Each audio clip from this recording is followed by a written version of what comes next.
함께 만드는 언론 미디어 협동조합. 여기는 국민TV. 함께 만드는 언론 미디어 협동조합. 여기는 국민TV.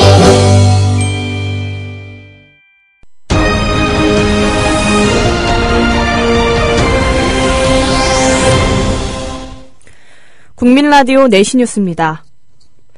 교육부가 중고교 역사교과서 국정전환을 공식 발표했습니다. 이에 따라 황 부총리는 현재 검정체제로 발행하는 한국사 교과서를 2017년부터 국정교과서로 전환한다고 밝혔습니다.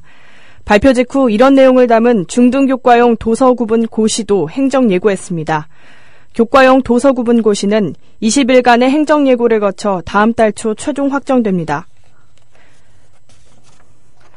어제 오후 4시 30분쯤 서울시청 앞 구인권위 옥상 기아자동차 고공농성에 침탈 시도가 이루어졌습니다. 농성자들이 올라있는 전광판의 소유주인 명보 에드넷에서 동원한 것으로 보이는 용역 직원 7명은 낫, 쇠지뢰 등 흉기를 소지한 채 농성장 철거를 시도했습니다. 노동자들은 기아차가 명보 에드넷을 앞세워 농성장 침탈 등 노동자들을 배후 조종한다고 주장합니다.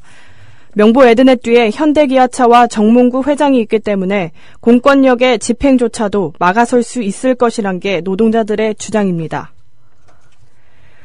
지난해 윤모일병을 구타 등 가혹행위로 숨지게 한 사건의 주범인 이모 병장이 교도소 안에서 수형자들에 대해 또다시 가혹행위를 했다고 밝혔습니다. 지난해 윤일병을 숨지게 한 혐의로 징역 35년형을 받고 수감 중인 이 병장은 지난 28월까지 함께 수감 중이던 수용자를 대상으로 가혹행위를 한 것으로 드러났습니다. 수감자의 목을 조르거나 병으로 때리고 볼펜으로 찌르는 등 가혹행위를 저질렀으며 지금까지 3명의 피해자가 발생한 것으로 확인됐습니다. 전통시장 절반은 코리아 블랙프라이데이 행사를 인지하지 못한 것으로 조사됐습니다. 어제 중소기업중앙회가 116개 전통시장을 대상으로 코리아 블랙프라이데이 영향을 조사한 결과에 따르면 56.6%는 행사 내용을 알지 못했고 88%는 코리아 블랙프라이데이에 참여하지 않은 것으로 나타났습니다.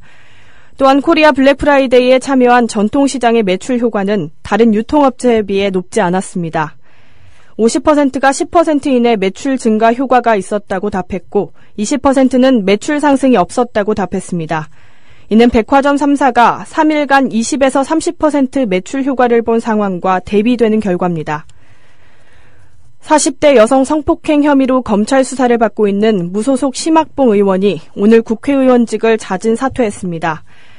국회 윤리특별위원회는 지난달 16일 심의원에 대한 의원직 제명안을 만장일치로 처리했으며 이날 본회의에서도 제명안이 상정될 경우 가결이 유력시됐으나 결국 자진 사퇴했습니다. 우리나라 다문화 가족의 수가 8년 만에 2.5배 가까이 증가한 것으로 나타났습니다.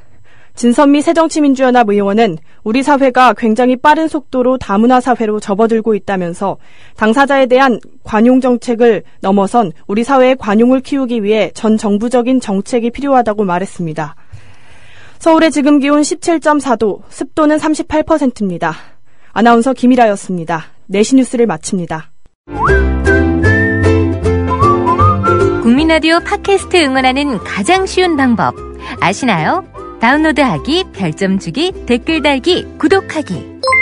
국민라디오 팟캐스트 널리 알리는 가장 쉬운 방법. 다운로드하기, 별점 주기, 댓글 달기, 구독하기. 기억하세요. 다운로드하기, 별점 주기, 댓글 달기, 구독하기.